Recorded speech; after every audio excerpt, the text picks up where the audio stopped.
डमट डमट डमट demon निनादवड्डमर वयम चकार चंड तांडवम तनोतु रे शिव शिवम धगत धगत धगत जवल ललाट पट्ट पावके किशोर चंद्रशेखरे रति प्रतिक्षणम मम धराधरेन्द्र नंदिनी विलास बंधु बंधुरा स्फुर दिगंत संतति प्रमोद मान मानसे।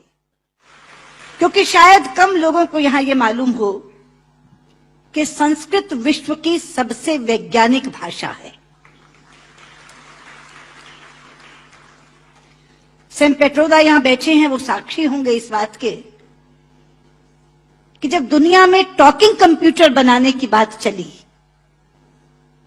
तो प्रश्न उठा कि कौन सी भाषा उसके लिए चुनी जाए, क्योंकि कंप्यूटर का अपना कोई विवेक नहीं होता। जो आप बोलते हैं वही वो लिखता है और जो लिखा जाता दिया जाता है उसी को वो पढ़ता है। इसलिए भाषा व्याकरण की दृष्टि से भी वैज्ञानिक होनी चाहिए और ध्वनि की दृष्टि से भी। जो बोला जाए वही वो पढ़े। आज गर्व से माथा ऊंचा करके कह सकती हूं कि विश्व की तमाम भाषाओं की समीक्षा करने के बाद जिस भाषा को सर्वथा उपयुक्त पाया गया कंप्यूटर के लिए वो संस्कृत है। क्योंकि जैसे अंग्रेजी में NO नो भी नो है और KNOW भी नो है। अब अगर आप कंप्यूटर को बोलें आई नो दिस तो लिखेगा INO नो दिस, कोई अर्थ ही नहीं निकलेगा उसका। कहीं T साइलेंट हो जाता है तो कहीं E साइलेंट हो जाता है। बोलते हैं लिखते हैं एंटरप्रेन्योर, बोलते हैं एंटरप्रेन्योर। वो विवेकहीन कंप्यूटर कैसे देखेगा इसको? लेकिन संस्कृत में जो बोला जाता है वही लिखा जाता है। यहां तक कि छोटी ई और छोटे ऊ की मात्रा की ध्वनियां भी अलग है। इति, यदि आपने छोटा बोला तो इति, लेकिन दही बड़ी ई की मात्रा बोला तो दही। तो जो बोलेंगे वो लिखेगा, जो लिखेगा वही पढ़ेगा। लेकिन केवल ध्वनि की बात नहीं, मैं संस्कृत की वैज्ञानिकता के दो उदाहरण आपको देना चाहूंगी। संस्कृत में शब्दों का इतना अपार भंडार है मित्रों कि रचनाकार अपने व्यक्तित्व के अनुसार उसको चुन सकता है। एक प्रसंग है रामायण का कि जिस समय भगवान श्री राम लंकेश पर विजय प्राप्त करने के लिए लंका जाते हैं तो भगवान शंकर की आराधना करते हैं। वो स्तुति जिसमें करते हैं वो रामचरितमानस में रुद्राष्टकम के नाम से समाविष्ट किया गया है। रुद्राष्टकम के शब्द हैं नमामि शमीशान निर्वाण रूपम विभुम व्यापकम ब्रह्म वेद स्वरूपम निजम निर्गुणम निर्विकल्पम निरीहम चिदाकाशमाकाशवासम भजे। लेकिन उसी समय श्री राम पर विजय प्राप्त करने के लिए रावण ने भी आराधना की थी, स्तुति की थी, और उसने अपना स्तोत्र स्वयं रचा था जो शिव तांडव स्तोत्र के नाम से प्रसिद्ध है। शब्द हैं डमट डमट डमट डमन निनादवड्डमर वयम चकार चंड तांडवम तनोतु रे शिव शिवम धगत धगत धगत जवल ललाट पट्ट पावके किशोर चंद्रशेखरे रति प्रतिक्षणम मम धराधरेन्द्र नंदिनी विलास बंधु बंधुरा स्फुर दिगंत संतति प्रमोद मान मानसे। यहां बैठे किसी एक 5 वर्ष के बालक के सामने यदि मैं केवल ये 2 श्लोक रख दूं और ये कहूं कि बच्चा ये बताओ इसमें से कौन सा रावण ने रचा होगा और कौन सा राम ने पढ़ा होगा, तो बिना कुछ जाने वो कहेगा कि डमट डमट डमट डमन ये रावण का श्लोक होगा, क्योंकि शब्द उसके व्यक्तित्व से मेल खाते हैं। और नमामि शमीशान निर्वाण रूपम राम ने कहा होगा। यह है संस्कृत की वैज्ञानिकता। एक और उदाहरण देती हूं, आप हैरान हो जाएंगे। संस्कृत के एक रचनाकार हैं दंडी। उनका एक नाटक है दश कुमार चरितम, जिसमें 10 राजकुमारों की कथा है अलग अलग। उसमें एक कथा आती है राजकुमार विश्रुत की। प्रसंग है कि वो आखेट के लिए शिकार करने के लिए जंगल में जाता है।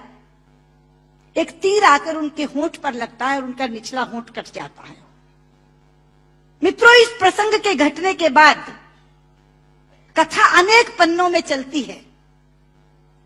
कितने ही संवाद विश्रुत बोलता है, लेकिन दंडी ने पूरे संवादों में कहीं भी ओष्ठांग का प्रयोग विश्रुत से नहीं करवाया है। ओष्ठांग क्या है? पूरा अल्फाबेट हिंदी का जो पवर्ग है वो ओष्ठांग है। प, फ, ब, फ, म। प, फ, ब, फ, म दोनों होंठ मिलाकर बोले जा सकते हैं। अगर दोनों होंठ में से एक होंठ नहीं है तो आप प नहीं बोल सकते, ब नहीं बोल सकते, भ नहीं बोल सकते, म नहीं बोल सकते। ये पवर्ग ओष्ठांग है। तो अगर उसका एक होंठ कट गया तो उसने पवर्ग का उच्चारण कैसे किया, ये कोई भी प्रश्न कर सकता था रचनाकार से। इसलिए अनेक संवादों में कहीं भी ओष्ठांग का प्रयोग नहीं है। यह है संस्कृत की वैज्ञानिकता। लेकिन लोग आजकल कहते हैं कि संस्कृत तो बोलचाल की भाषा नहीं बन सकती, संस्कृत कभी जनभाषा नहीं रही। शायद इससे बड़ी अज्ञानता की बात कोई दूसरी नहीं हो सकती। संस्कृत जनभाषा रही है। छोटे लोग, अनपढ़ लोग, बिना विद्यालय में गए लोग संस्कृत बोलते रहे हैं। राजा भोज के काल में एक प्रसंग आता है कि राजा भोज एक बार अपने प्रजा का हालचाल जानने के लिए जंगल से जा रहे थे। सामने से एक लकड़हारा आ रहा था। उसने लकड़ियां काटकर अपने सिर पर रखी हुई थी, पसीनों पसीन था। राजा ने लकड़हारे को देखा तो तब संस्कृत में ही बातचीत होती थी, संस्कृत ही जनभाषा थी। तो राजा ने लकड़हारे से कहा, किमते भारम बाधती, क्या ये भार तुम्हें कष्ट पहुंचा रहा है? लेकिन बाध शब्द जो है मित्रों, वो धातु है जो परस्मयी पदी नहीं चलती, आत्मनेपदी चलती है। संस्कृत में दो तरह की धातुएं हैं। परस्मयी पदी चलती है बाधती, बाधता, बाधंती, और आत्मनेपदी चलती है बाधते, बाधेते, बाधनते। बाध शब्द जो है वो आत्मनेपदी में है। तो लकड़हारा जवाब क्या देता है? भारम न बाधती राजन यथा बाधती बाधते। कि राजा, मुझे ये भार कष्ट नहीं दे रहा जितना आपके मुंह से बोला हुआ बाधती शब्द कष्ट दे रहा है, क्योंकि बाधती शब्द का अशुद्ध उच्चारण आपने किया है। ये शब्द बाधते होना चाहिए। भारम न बाधती राजन यथा बाधती बाधते। तो कौन कहता ये जनभाषा नहीं रही? ये जनभाषा रही है। लेकिन आज मैं शंकर जी से कहना चाहूंगी कि आपकी साउथ इंडिया एजुकेशन सोसाइटी पर एक जिम्मेदारी आई है, क्योंकि आज संस्कृत केवल कर्मकांड की भाषा बनकर रह गई।